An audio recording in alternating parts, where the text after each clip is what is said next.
Hello everyone, welcome to Vikas sir की classes. Dear students, आज के इस वीडियो में हम लोग जानने वाले हैं एक बड़ा ही सुंदर चैप्टर क्लास 12th। जी हाँ, क्लास 12th के हिंदी का चैप्टर जानने वाले हैं, अध्याय 11, जिसको कि हम लोग बोलते हैं हंसते हुए मेरा अकेलापन।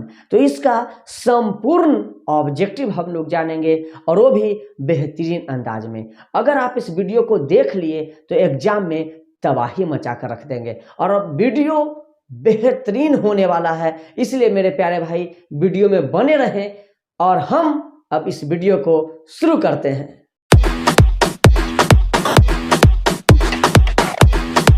तो मेरे प्यारे भाई और बहन, आपको यहाँ पे दिख रहा होगा हंसते हुए मेरा अकेलापन। क्या दिख रहा होगा? हंसते हुए मेरा अकेलापन। उसका क्वेश्चन दिख रहा होगा और साथ ही साथ 4 ऑप्शंस भी दिख रहा होगा।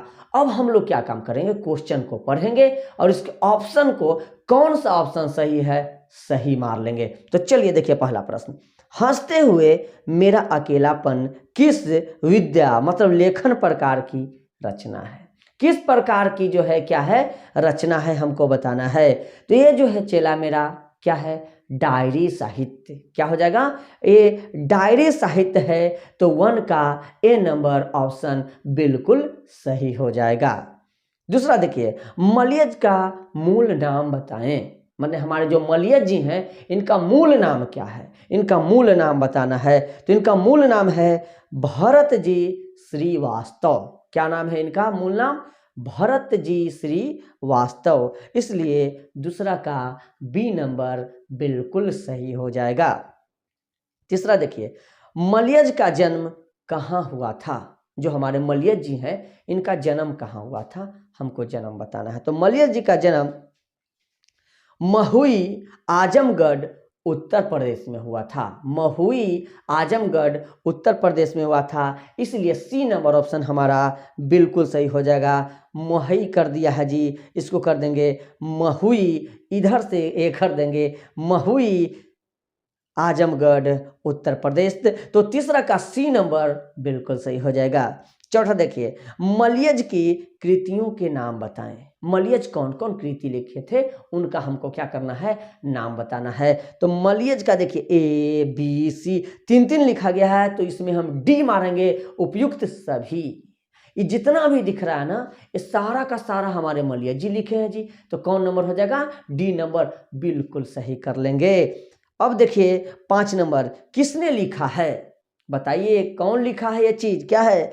एक कलाकार के लिए यह निहायत ही जरूरी है कि उसमें आग हो और खुद ठंडा हो। बिल्कुल, एक कलाकार के लिए जरूरी है कि उसमें आग हो और खुद क्या हो? ठंडा हो। ये बताइए किसने लिखा है? तो हमारे मलयज जी लिखे हैं। कौन लिखे हैं जी? मलयज जी लिखे हैं। तो 5 का ए नंबर बिल्कुल सही हो जाएगा। छठा देखिए, छठा कहता है किस पाठ में आया है? अजी किस पाठ में आया है? आदमी यथार्थ को जीता ही नहीं, यथार्थ को रचता भी है। बताइए किस पाठ में आया कि आदमी यथार्थ को जीता नहीं, यथार्थ को रचता भी है? तो ये आया है हमारा हंसते हुए मेरा अकेलापन में। किस में आया है? हंसते हुए मेरा अकेलापन में। तो छठा का बी नंबर बिल्कुल सही कर लेंगे। 7वां देखिए, चित्रकारी में कौन सा रंग संवेदनाओं को तेजी से भरता है? चित्रकारी में कौन सा रंग संवेदनाओं को तेजी से भरता है, हमको बताना है। तो 7वां का सी नंबर बिल्कुल सही कर लेंगे, शोक और भड़कीला। शोक और भड़कीला। चलिए 8वां, चलिए, किसी भी रचना का मानदंड क्या है? किसी भी रचना का मानदंड क्या है? तो किसी भी रचना का मानदंड मेरे प्यारे भाई और बहन शब्द और अर्थ दोनों है। शब्द भी होना चाहिए और अर्थ भी होना चाहिए, ये दोनों है। तो 8 का सी नंबर बिल्कुल सही कर लेंगे। 9 देखिए, हंसते हुए मेरा अकेलापन किसकी कृति है? बताना है कि हंसते हुए मेरा अकेलापन किसकी कृति है। तो हंसते हुए मेरा अकेलापन मलयज जी की कृति है। किनकी कृति है? मलियज जी की कृति है। तो 9 का ए नंबर सही कर लेंगे। 10 देखिए, मलियज किस दौर के कवि हैं? मलियज जो है किस दौर के कवि हैं वो दौर बताना है। तो मलियज जो है नई कविता के अंतिम दौर के कवि हैं, नई कविता के अंतिम दौर के कवि हैं। तो 10 का बी नंबर बिल्कुल सही कर लेंगे। 11 देखिए, मलियज ने किस मंत्रालय में नौकरी की?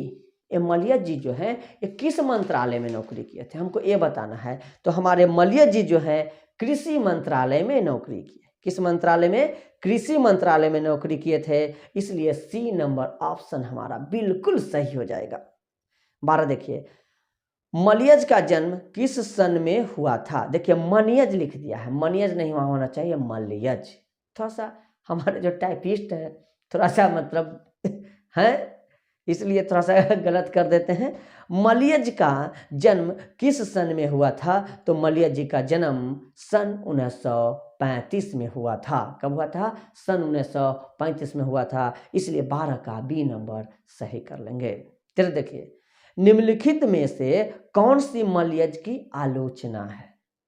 ये जितने भी चीज लिखा गया तो कौन सी मलियज की क्या है? आलोचना है। तो समझिए 13 का डी नंबर सही करेंगे हम लोग। कविता से साक्षात्कार, कविता से साक्षात्कार जो है आलोचना है। 14 देखेंगे, मलियज मन कूड़ा किसे कहते हैं? मलियज मन कूड़ा किसे कहते हैं? तो डायरी को कहते हैं। किसको कहते हैं? डायरी। तो ये जो है 14 का ए नंबर बिल्कुल सही कर लेंगे।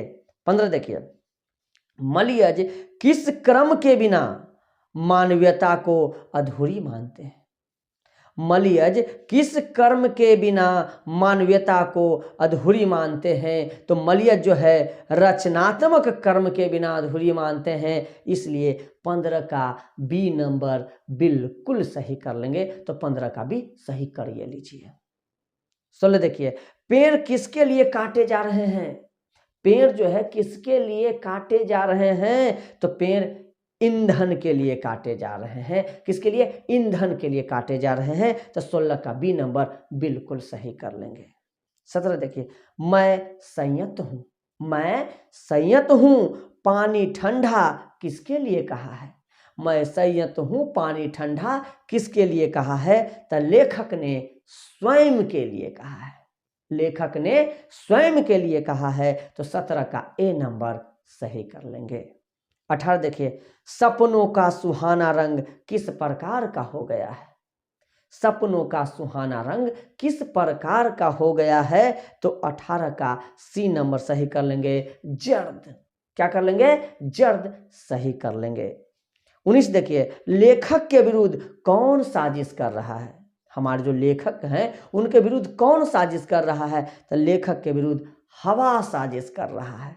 कौन कर रहा है जी? हवा साजिश कर रहा है। 20 देखिए, सूचना केंद्र में लेखक को कौन मिला?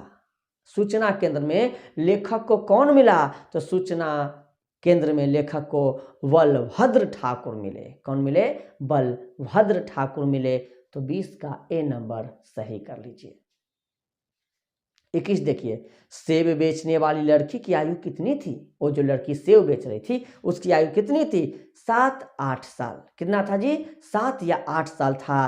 तो 21 का बी नंबर सही कर लेंगे। अगला देखिए, हमारा है 23 नंबर, इसके पिता का नाम इनके पिता का नाम बताए। किनके पिता का?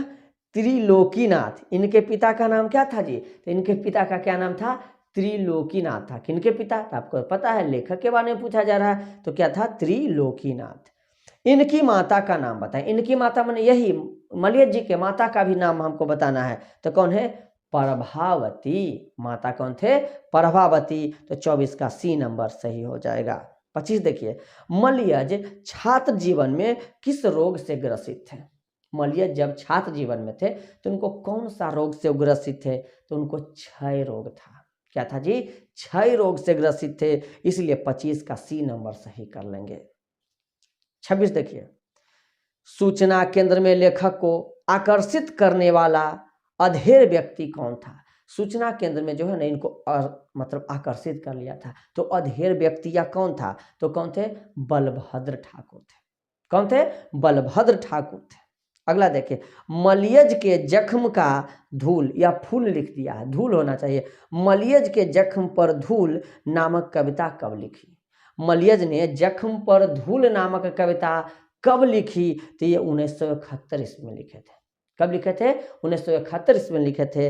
इसलिए 27 का बी नंबर बिल्कुल सही कर लेंगे। 27 का कौन सही कीजिएगा जी? B number. 28 देखिए, मलियज ने एमए किस विद्यालय से किया? मलियज जी जो एमए किए थे तो किस विद्यालय से किए थे? तो मलियज जी एमए जो है इलाहाबाद विश्वविद्यालय से किए थे। कहाँ से? इलाहाबाद विश्वविद्यालय से ये किए थे। इसलिए सी नंबर ऑप्शन सही हो जाएगा। 29 देखिए, सुरक्षा कहाँ हो सकती है? सुरक्षा कहाँ हो सकती है? तो सुरक्षा जो है चुनौती को झेलने में। कहाँ हो सकती है? चुनौती को झेलने में। तो 29 का डी नंबर बिल्कुल सही कर लीजिएगा। 30 देखिए, रचने और भोगने का रिश्ता कैसा होता है? रचने और भोगने का रिश्ता कैसा होता है? तो द्वंद्वात्मक। कैसा होता है? द्वंद्वात्मक होता है। तो 30 का ए नंबर सही कर लेंगे। 31 देखिए, कविता संग्रह है तो कविता संग्रह इसमें से कौन है? तो कविता संग्रह इसमें से जो है एक ही है, जख्म पर धूल। क्या है जी? जख्म पर धूल, वही हमारा कविता संग्रह है। अगला है, हर आदमी उसे संसार को रचता है जिसमें वह जीता है और भोगता है, यह कथन किसका है? तो यह कथन हमारे मलियज जी का है। किनका है जी? मलियज जी का है। इसलिए मेरे प्यारे भाई 32 का सी नंबर बिल्कुल सही हो जाएगा। तो मेरे प्यारे भाई और बहन, अगर यह वीडियो आपको अच्छा लगा होगा तो एक प्यारा सा कमेंट कर दीजिएगा, एक प्यारा सा लाइक कर दीजिएगा, और यह वीडियो अपने पड़ोस को और अपने पड़ोसन को शेयर भी कर दीजिएगा। मेरे प्यारे भाई, आपसे हम मिलते हैं इसके अगले अध्याय के साथ। तब तक के लिए बाय बाय।